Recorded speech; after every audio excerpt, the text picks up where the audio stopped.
കന്നഡ, തമിഴ്, തെലുങ്ക്, ഹിന്ദി അങ്ങനെയുള്ള എല്ലാ ഇൻഡസ്ട്രികളും 500 കോടി ക്ലബിൽ ഇടം നേടിക്കഴിഞ്ഞു. പുഷ്പ 2, സാഹോ, പ്രഭാസിന്റെ അതുപോലെയുള്ള ഒട്ടുമിക്ക സിനിമകളും ഒരു ക്വാളിറ്റി ഇല്ലാത്ത സിനിമ വരെ 500 കോടി സിമ്പിളായിട്ട് നേടി.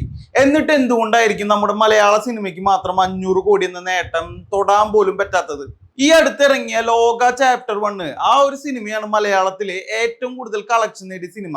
അത് ഏകദേശം 300 കോടി രൂപയാണ് നേടിയത്. വെറും 30 കോടി ചെലവിലാണ് ആ സിനിമ 300 കോടി നേടിയത്. അങ്ങനെ നോക്കുമ്പോൾ ബാക്കിയുള്ളവരുടെ 500 കോടിയേക്കാളും എത്രയോ മുകളിൽ തന്നെയാണ് ഈ 300 കോടി. പക്ഷെ നമുക്ക് ഇത്രയധികം കഴിവുള്ള ഡയറക്ടേഴ്സ് ഉണ്ടായിട്ടും നടീനടന്മാർ ഉണ്ടായിട്ടും 500 കോടി ലഭിക്കുന്നില്ല മലയാള സിനിമയ്ക്ക്. സോഷ്യൽ മീഡിയ തുറന്നു കഴിഞ്ഞാൽ മലയാള ആക്ടേഴ്സിനെയും ഡയറക്ടേഴ്സിനെയും പുകഴ്ത്താൻ മാത്രമേ മറ്റ് ഇൻഡസ്ട്രിയിലുള്ള ആളുകൾ വായ തുറക്കാറുള്ളൂ. കാര്യം ഇതൊക്കെ സത്യമാണെങ്കിലും അവരെ കുറിച്ച് പറയുന്ന കാര്യങ്ങളൊക്കെ സത്യം തന്നെയാണ്, അതിലൊരു സംശയമില്ല. സിനിമയുടെ കളക്ഷന്റെ കാര്യം എടുക്കുമ്പോൾ ഇതൊരു വലിയ തള്ളായിട്ട് തോന്നാറുള്ളൂ. ഇതിൽ പ്രധാനമായിട്ട് എനിക്ക് പറയാനുള്ളത് കേരളത്തിലെ ജനസംഖ്യ മറ്റ് സംസ്ഥാനങ്ങളെക്കാളും വളരെ കുറവ് തന്നെയാണ്. അതുകൊണ്ട് തന്നെ കേരളത്തിൽ നിന്ന് മാത്രം വലിയൊരു തുക നേടുക എന്നത് ബുദ്ധിമുട്ടാണ്. ഏതൊരു സംസ്ഥാനത്തിനെടുത്താലും അല്ലെങ്കിൽ ഏതൊരു ഇൻഡസ്ട്രിയെ എടുത്താലും മറ്റ് സംസ്ഥാനങ്ങളിൽ നിന്ന് നേടുന്ന ആ ഒരു തുകയുണ്ടല്ലോ, ഫസ്റ്റ് കിട്ടുന്ന തുക അല്ലെങ്കിൽ ആ ഒരു ഇൻഡസ്ട്രിയിൽ നിന്ന് മാത്രം. ഇപ്പോൾ തമിഴ് സിനിമ ഇറങ്ങുകയാണെങ്കിൽ ആ തമിഴ് സിനിമയ്ക്ക് മാത്രം കിട്ടുന്ന ആ ഒരു തമിഴ്നാട്ടിൽ നിന്ന് മാത്രം കിട്ടുന്ന ഒരു തുക, ആ ഒരു തുക വലിയൊരു എമൗണ്ട് ആയിരിക്കും, ഹ്യൂജ് എമൗണ്ട് ആയിരിക്കും. അവിടെ ആള് കൂടുതലാണ്. എന്നാൽ ഇവിടെ കേരളത്തിൽ നിന്ന് മാത്രം 100 കോടി ക്ലബിൽ എത്തിയിട്ടുള്ള സിനിമകൾ വളരെ കുറവാണ്. മലയാളത്തിന്റെ ഏറ്റവും വലിയ സ്റ്റാർ മെറ്റീരിയൽ ആരാണെന്ന് ചോദിച്ചു കഴിഞ്ഞാൽ കൊച്ചുകുട്ടികൾ പോലും പറയും മോഹൻലാൽ ആണെന്ന്. മോഹൻലാലിന്റെ സിനിമകൾ പോലും, ലാലേട്ടന്റെ സിനിമകൾ പോലും കേരളത്തിൽ നിന്ന് 100 കോടി നേടിയിട്ടുണ്ടെന്ന് പറയുന്നത് സംശയമാണ്. അങ്ങനെ ഒരു സിനിമ ഉണ്ടോ എന്ന് ചോദിച്ചു കഴിഞ്ഞാൽ 1 2 എണ്ണോ കാണാം. 2 പറയാൻ പറ്റില്ല, 1 ഉണ്ടെങ്കിലേ ഉള്ളൂ. കേരളത്തിൽ നിന്ന് മാത്രം 100 കോടി നേടിയ കഥയായിട്ടാണ് ഞാൻ പറഞ്ഞത്. എനിക്ക് തോന്നുന്നത് എമ്പുരാൻ മാത്രമാണ് അങ്ങനെ കേരളത്തിൽ നിന്ന് മാത്രം 100 കോടി നേടിയത്, അല്ലെങ്കിൽ തുടരും കൂടി കൂട്ടിക്കോളും. എന്നാൽ നമ്മുടെ തൊട്ടടുത്ത തമിഴ് ഇൻഡസ്ട്രി നോക്കുകയാണെങ്കിൽ അവിടെ വിജയുടെ ഒരു തല്ലിപ്പൊളി സിനിമ ഇറങ്ങിയ പോലും, തല്ലിപ്പൊളി ആണെങ്കിലും ഒരു ക്വാളിറ്റി ഇല്ലാത്ത, ഒരു രീതിയിലും ഫാൻ പടായിട്ട് പോലും കൂട്ടാൻ പറ്റാത്ത സിനിമ ഇറങ്ങിയ പോലും, അതിന് ഉദാഹരണമാണ് ഗോട്ട്. ആ സിനിമ പോലും 200 കോടി നേടിയിട്ടുണ്ടാവും. തമിഴ്നാട്ടിൽ നിന്ന് മാത്രം 200 കോടി നേടിയിട്ടുണ്ടാവും. വിജയുടെ ഗോട്ട് എന്ന സിനിമ ബുദ്ധിയുള്ളവർക്ക് മനസ്സിലാവുക അതൊരു നല്ല സിനിമയല്ല. അത് കാരണമാണ് ആ സിനിമയുടെ പേര് ഞാൻ എടുത്തു പറഞ്ഞത്. എന്നിട്ടും അതിനെ 200 കോടി അവിടെ നിന്ന് കളക്ഷൻ നേടാൻ കഴിഞ്ഞിട്ടുണ്ടെങ്കിൽ നിങ്ങൾ ആലോചിക്കണം അവിടുത്തെ ജനസംഖ്യ എത്രമാത്രം ഉണ്ടായിരിക്കും. അവിടെ ഒരു നടൻ, അവിടെ ഇഷ്ടമുള്ള ആളുകൾക്ക് ഇഷ്ടമുള്ള ഒരു നടൻ ഉണ്ടായാൽ മാത്രം മതി. ആളുകൾക്ക് വളരെയധികം ഇഷ്ടമുള്ള ഒരു നടനാണ് വിജയ്. ഭയങ്കര ഫാൻ പവറുള്ള ഒരു നടനാണ് വിജയ്. സ്വാഭാവികമായിട്ട് ആളെ മാത്രം കണ്ടുകൊണ്ട് ആളുകൾ സിനിമയ്ക്ക് ടിക്കറ്റ് എടുക്കും. അത് ഇവിടെ കേരളത്തിലുണ്ട്. മലയാളികളെ അതിനെ കളിയാക്കിയിട്ട് അവർക്ക് വിവരമില്ലാത്തതുകൊണ്ടെന്നൊക്കെ പറയും. പക്ഷെ കേരളത്തിലും ഈ ഒരു സംഭവം ഉണ്ട്. മോഹൻലാലിന്റെയോ മമ്മൂട്ടിയുടെയോ ഒരു സിനിമ ഇറങ്ങിക്കഴിഞ്ഞാൽ കേരളത്തിലുള്ളവരും ഒന്നും നോക്കാണ്ട് ആളെ മാത്രം നോക്കിക്കൊണ്ട് പടത്തിന് കയറും. അതൊരു ഫാൻ പടാണെങ്കിൽ ഹൈപ്പ് ഉണ്ടെങ്കിൽ കയറി പോവും. അല്ലാണ്ട് അവർക്ക് വിവരമില്ലാത്തതുകൊണ്ടൊന്നല്ല, നമ്മുടെ ഇവിടെ ആള് കുറവാണ്, അതാണ് സത്യം. ഇനി ഇതേ കാര്യം തെലുങ്ക് ഇൻഡസ്ട്രിയിൽ എടുക്കുകയാണെങ്കിൽ പ്രഭാസ്, അല്ലു അർജുൻ ഇവരെ മാറ്റി നിർത്തി കഴിഞ്ഞാൽ തെലുങ്ക് ഇൻഡസ്ട്രിയിൽ കഴിവുള്ള ആരും ഉണ്ടെന്ന് എനിക്ക് തോന്നുന്നില്ല. നാനിയൊക്കെ ഉണ്ട് കേട്ടോ. നാനിനൊക്കെ അവരൊക്കെ കുറച്ചും കൂടി താഴെ വളർന്നു വരുന്ന നടന്മാരാണ്. അവരിന് വലിയ നടന്മാരാവുമായിരിക്കും. ആവുമ്പോൾ നമുക്ക് സംസാരിക്കാം. പക്ഷെ കഴിവില്ല എന്ന് ഞാൻ പറയുന്നത് ഒട്ടുമിക്ക ആളുകൾക്കും ഇപ്പോൾ ബാലയ്യ ആയാലും അതുപോലെ തന്നെ ചിരഞ്ജീവി ആയാലും നമ്മുടെ മമ്മൂട്ടി മോഹൻലാലിന്റെ പോലെ അത്രയും ലെവലിൽ നിൽക്കുന്ന നടന്മാരല്ല, അല്ലെങ്കിൽ കമൽഹാസൻ രജനീകാന്തിന്റെ പോലെ അത്രയും സ്കില്ലുള്ള നടന്മാരിൽ, അഭിനയത്തിൽ അത്രയും പ്രകടനം കാഴ്ചവെക്കാൻ പറ്റുന്ന നടന്മാരില്ല എന്നാണ് ഞാൻ ഉദ്ദേശിക്കുന്നത്. ഇങ്ങനെയൊക്കെ ആണെങ്കിലും തെലുങ്ക് ഓഡിയൻസിന് ഇഷ്ടമുള്ള സ്റ്റാർ മെറ്റീരിയൽസ് അവിടെ ഉണ്ട്.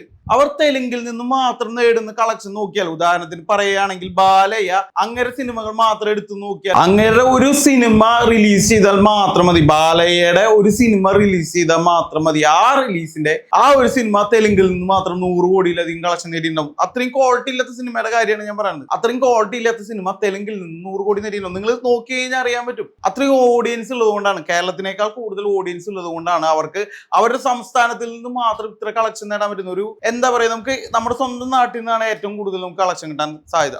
ഈ ഒരു കാര്യം നിങ്ങൾക്ക് സംശയം ഉണ്ടെങ്കിൽ നിങ്ങൾക്ക് വേണമെങ്കിൽ പരിശോധിക്കാവുന്നതാണ്. ബാലയ്യയുടെ അവസാനത്തെ ഒരു 5 പടം എടുത്തു നോക്കുക, അതൊക്കെ 100 കോടി നേടിയിട്ടുണ്ടാവും. അത് മറ്റു സംസ്ഥാനങ്ങളിൽ നിന്നല്ല, പ്രധാനമായിട്ട് തെലുങ്കിൽ നിന്ന് തന്നെയായിരിക്കും. എന്നാൽ കന്നഡ ഇൻഡസ്ട്രിയിലെ ഇതേ കാര്യം നടക്കുന്നില്ല. അവിടെ ഏതെങ്കിലും രീതിയിൽ ക്വാളിറ്റി ഉള്ള സിനിമകൾക്കാണ് കളക്ഷൻ കിട്ടുന്നത്. KGF അല്ലെങ്കിൽ കാന്താര പോലെയുള്ള അല്ലെങ്കിൽ സലാർ പോലുള്ള സിനിമകൾക്കാണ് കളക്ഷൻ കിട്ടുന്നത്. ഇനി മറ്റൊരു കാരണം എന്ന് പറയുന്നത് മാർക്കറ്റിംഗ് എന്ന സംഭവം തന്നെയാണ്. മറ്റ് ഇൻഡസ്ട്രികളിൽ വലിയ ബഡ്ജറ്റിലായിരിക്കും സിനിമകൾ പ്രൊഡ്യൂസ് ചെയ്യുന്നുണ്ടാവുക. അതില് പകുതിയെങ്കിലും അവർ മാർക്കറ്റിങ്ങിന് വേണ്ടി ചെലവഴിച്ചിട്ടുണ്ടാവും. ഈ ബഡ്ജറ്റിന്റെ പകുതിയെങ്കിലും അവർ മാർക്കറ്റിങ്ങിന് വേണ്ടി ചെലവഴിച്ചിട്ടുണ്ടാവും. ഇത് മലയാളത്തിൽ ഒട്ടും ഇല്ലാത്ത കാര്യം തന്നെയാണ്. കന്നഡയിൽ നിന്ന് KGF എന്ന സിനിമ വന്നപ്പോൾ ഒരാൾക്കും യാഷ ആരാണെന്ന് പോലും അറിയില്ലായിരുന്നു. എന്നിട്ടും KGF ആദ്യ ഭാഗം കേരളത്തിലടക്കം വലിയ വിജയമായിരുന്നു. അതിന് കാരണം നിങ്ങൾക്ക് ഓർമ്മയുണ്ടോ എന്ന് എനിക്കറിയില്ല. അന്ന് സോഷ്യൽ മീഡിയ, പ്രത്യേകിച്ച് ഫേസ്ബുക്കിലൊക്കെ നല്ല രീതിയിൽ ആ സിനിമയുടെ പോസ്റ്ററുകളൊക്കെ പുകഴ്ത്തി പറയുന്ന അല്ലെങ്കിൽ പ്രൊമോഷൻ ചെയ്യുന്ന രീതിയിൽ വളരെയധികം ട്രെൻഡായിരുന്നു. ഇത് സാധാരണ രീതിയിലുള്ള മൗത്ത് പബ്ലിസിറ്റി മാത്രമല്ല, ആളുകൾ അങ്ങോട്ടും ഇങ്ങോട്ടും പറയുന്ന കാര്യം മാത്രമല്ല, നല്ല രീതിയിൽ പ്രൊമോഷൻ കൊടുത്തിട്ടുണ്ട്, പ്രൊമോഷന് വേണ്ടി പൈസ ഇറക്കിയിട്ടുണ്ട്. എന്നാൽ നമ്മുടെ മലയാളത്തിലെ ഇതിന് വേണ്ടിയിട്ട് അല്ലെങ്കിൽ പാൻ ഇന്ത്യൻ ലേബലിൽ ഇറങ്ങുന്ന സിനിമകൾ പോലും മാർക്കോ, ലോക, അതുപോലെ ആവേശം, മഞ്ഞുമൽ ബോയ്സ് അങ്ങനെയുള്ള ഒരു സിനിമയും പടം വിജയിച്ചതിന് ശേഷം പോലും ഈ പറഞ്ഞ പോലെ പടത്തിന് പ്രൊമോഷൻ നല്ല രീതിയിൽ കൊടുത്തിട്ടില്ല. ആകെ അങ്ങനെ പ്രൊമോഷൻ ചെയ്തു എന്ന് പറയാൻ സാധിക്കുന്നത് എമ്പുരാന് മാത്രമാണ്. എന്നാൽ ആ സിനിമയ്ക്ക് അത്ര നല്ല റിവ്യൂ അല്ല കിട്ടിയത്. ഇതേ കാര്യം തന്നെ കാന്താര സിനിമയുടെ കാര്യം എടുക്കുകയാണെങ്കിൽ ആ സിനിമ വെറും 16 കോടി രൂപയ്ക്കാണ് പ്രൊഡ്യൂസ് ചെയ്തിട്ടുള്ളത്. എന്നിട്ട് ആ സിനിമ പോലും 450 കോടിക്ക് അടുത്ത് നേടിയിരുന്നു. ഈ ഒരു സിനിമ തങ്ങളുടെ കയ്യിൽ സ്റ്റഫ് ഉണ്ട് എന്ന് മനസ്സിലാക്കി നല്ല രീതിയിൽ അവർ പ്രൊമോഷൻ ചെയ്തിരുന്നു. അതായത് സിനിമ 16 കോടിക്ക് എടുത്ത് കർണാടകയിൽ മാത്രം റിലീസ് ചെയ്ത് കളക്ഷൻ നേടാനായിരുന്നു അവരുടെ പരിപാടി. പക്ഷെ കന്നഡയിൽ വലിയ ഹിറ്റായപ്പോൾ സിനിമയ്ക്ക് ഓട്ടോമാറ്റിക് ആയിട്ട് ആളുകൾ അത് തിരയാൻ തുടങ്ങി. അപ്പോൾ ആ ഒരു സിനിമ കൂടുതൽ പ്രൊമോഷൻ ചെയ്തു അവർ. കേരളം മൊത്തം അല്ലെങ്കിൽ ലോകം മൊത്തം നല്ല രീതിയിൽ പ്രൊമോഷൻ ചെയ്തു. കേരളത്തിലടക്കം ആ സിനിമ വലിയ വിജയമായിരുന്നു. ഇനി മലയാളത്തില് വലിയ കളക്ഷൻ നേടുന്ന സിനിമകൾ നാഷണൽ ലെവലിൽ കോടിക്കണക്കിന് രൂപ പരസ്യത്തിനും പ്രൊമോഷനും വേണ്ടി ചെലവഴിക്കേണ്ടതാണ്. പക്ഷെ അവർ ചെലവഴിക്കുന്നില്ല.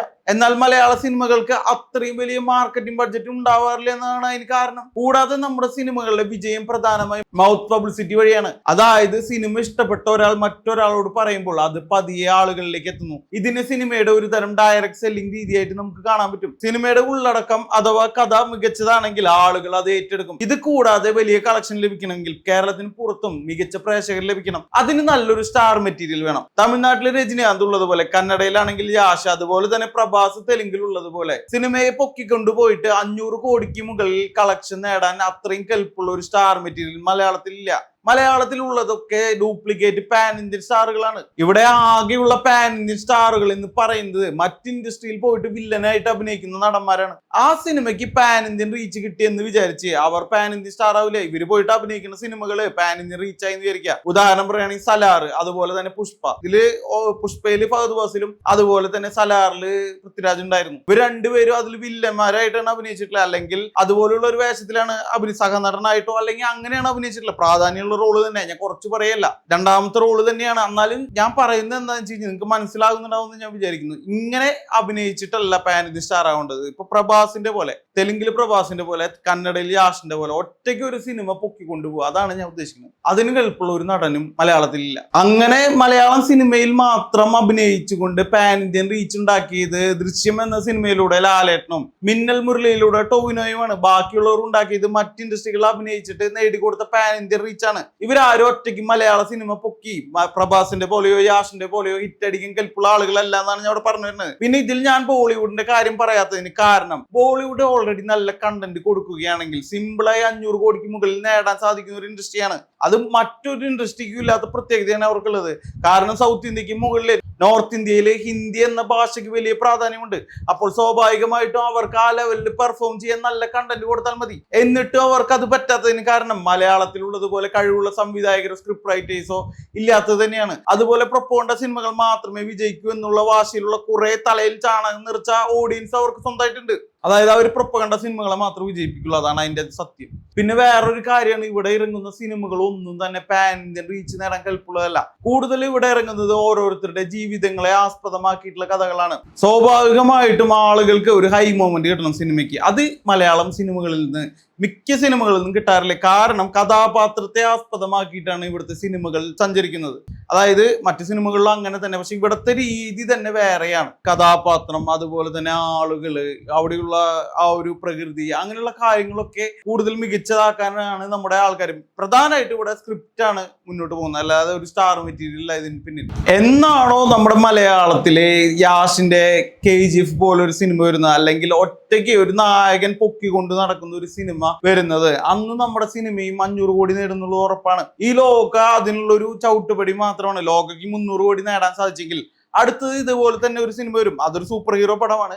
എങ്കിലും നമ്മുടെ ഒരു സ്റ്റാർ മെറ്റീരിയൽ ഉണ്ടായിട്ട് ആ സ്റ്റാർ മെറ്റീരിയലിൽ നമ്മുടെ സിനിമ കൊണ്ടുപോകുന്ന ഒരു ദിവസം വരും. അന്ന് നമുക്ക് 500 കോടി എന്തായാലും കിട്ടും നമുക്ക് ഉറപ്പിക്കാം.